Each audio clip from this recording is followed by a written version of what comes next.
യേശുവിൻ കൂടുള്ള യാത്ര ആനന്ദമേ. ആ മാർവോടു ചേർന്നിരുന്നാൽ ഭയമില്ലേ. അൻപേറുന്ന കൈകളാൽ അത്ഭുതമായി നടത്തിടും. മാധുര്യമേറും മൊഴികളാൽ തൻ സ്നേഹമെന്നോടു പങ്കുവയ്ക്കും. ഒറ്റയ്ക്കു വിടുകയില്ല, മടുത്തു മാറുകയില്ല. അന്ത്യം വരെ ആ ചുടുമതി യേശുവിൻ്റെ കൂടെ മതി. ഇരുളേറും രാത്രിയിൽ വഴിയേതെന്നറിയില്ല. തിരയുയരും യാമത്തിൽ തീരമൊന്നും കാണില്ല. ഒന്നു ഞാനറിയും, എന്നെ വിളിച്ച ദൈവം വിശ്വസ്തൻ. കൺമണി പോൽ കാക്കുന്നവൻ കൂടെയുണ്ട് കാവലായി. പെരുവെള്ളവും തോറ്റുപോകുമേ, യേശുവിൻ കൈകൾ താങ്ങി നടത്തുമേ. യേശുവിൻ കൂടുള്ള യാത്ര ആനന്ദമേ. ആ മാറോടു ചേർന്നിരുന്നാൽ ഭയമില്ലേ. ഓരോ ചുവടും അത്ഭുതമേ, യേശു തരും അനുഭവമേ. നന്ദി ചൊല്ലി തീർക്കുവാൻ ആവതില്ല തെല്ലുമേ. ഇരവിലും പകലിലും യേശു എൻ്റെ പാലകൻ. വീട്ടിലെത്തുവോളം എന്നെ കൈവിടാത്ത സ്നേഹിതൻ. നിത്യസ്നേഹമേ, നിസ്തുല്യ സ്നേഹമേ, നിത്യതയോളം നിലനിൽക്കും ബന്ധമേ. യേശുവിൻ കൂടുള്ള യാത്ര ആനന്ദമേ. ആ മാറോടു ചേർന്നിരുന്നാൽ ഭയമില്ലേ. വീണ്ടും വരുന്ന യേശു ക്രിസ്തുവിൻ നാമത്തിലുള്ള സ്നേഹവന്ദനങ്ങളെ എല്ലാ പ്രിയപ്പെട്ടവരെ ഈ സമയത്ത് അറിയിക്കുന്നു.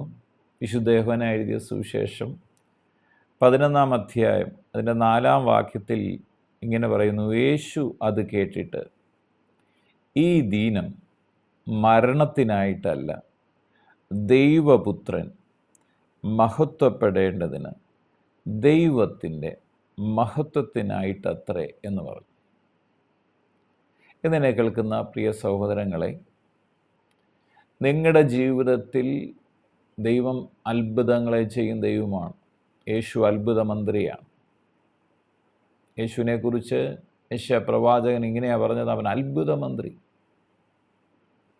അപ്പോൾ യേശു അത്ഭുതം ചെയ്യുന്ന ആളാണ്, അത്ഭുത മന്ത്രിയാണ്. നിങ്ങൾക്ക് വേണ്ടി ഏറ്റവും ബെസ്റ്റായിട്ടുള്ള കാര്യങ്ങൾ നമുക്ക് വേണ്ടി ചെയ്യും. പക്ഷെ മുന്നമേ ചെയ്യത്തില്ല, പിന്നമേ ചെയ്യത്തില്ല. നിങ്ങൾക്ക് ആവശ്യമുള്ള സമയത്ത്, ആ തക്ക സമയത്ത് കർത്താവ് നിങ്ങൾക്ക് വേണ്ടി അത്ഭുതങ്ങളെ ചെയ്യും. ഈ ഭാഗം നാം പഠിക്കുമ്പോൾ ലാസറിനെ യേശു ക്രിസ്തു ഉയർപ്പിച്ച സംഭവമാണ്.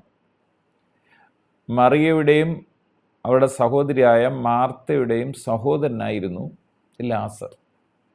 ഈ ലാസറാണ് ദീനം പിടിച്ചപ്പം ഈ വാർത്ത യേശുവിനെ അറിയിച്ചപ്പോൾ യേശു പറയാണ്, യേശു ഇത് കേട്ടിട്ട് ദീനം മരണത്തിനായിട്ടല്ല, എന്നിട്ട് പറയണ ദൈവപുത്രൻ മഹത്വപ്പെടേണ്ടതിന് ദൈവത്തിൻ്റെ മഹത്വത്തിനായിട്ട് അത്രയെന്ന് പറഞ്ഞു.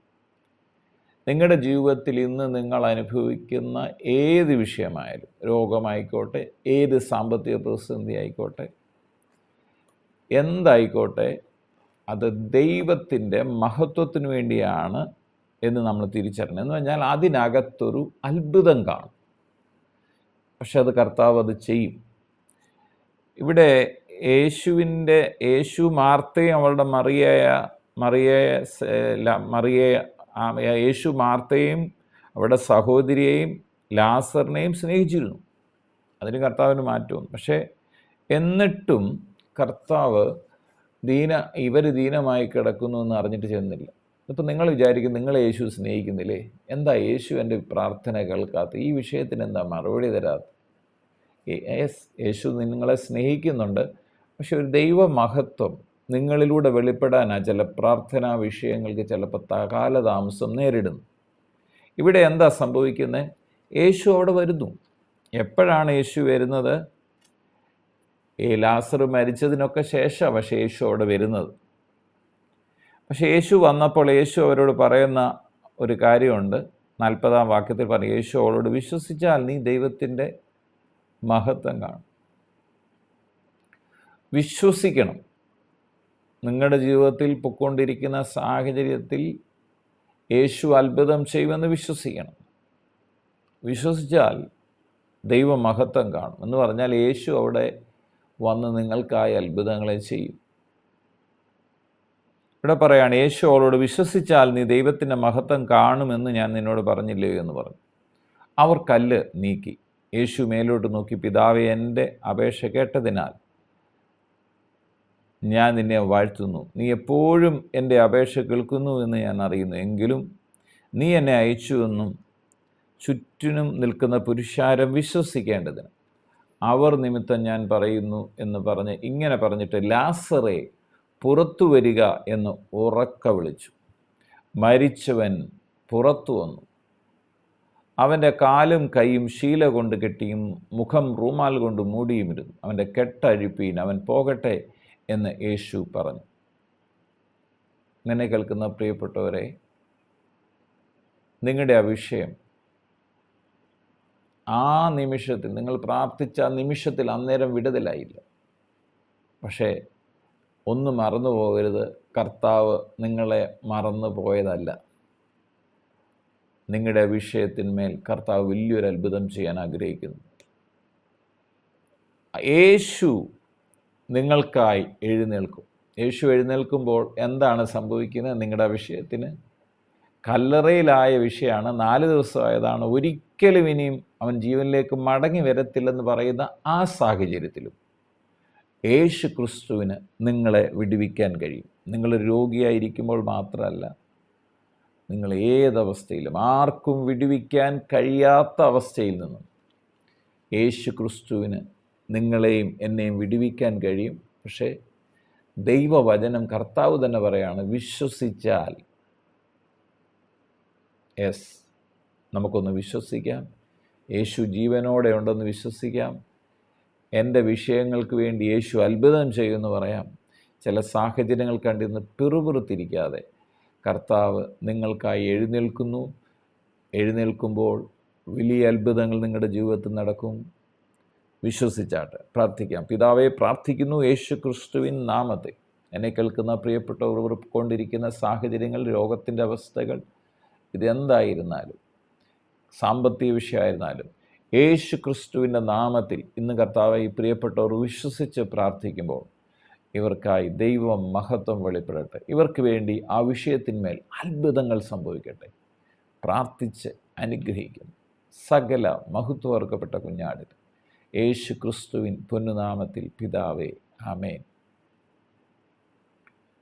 ഓരോ ദിനവും അത്ഭുതമേ, യേശു തരും അനുഭവമേ, നന്ദി ചൊല്ലി തീർക്കുവാൻ ആവതില്ല തെല്ലുമേ.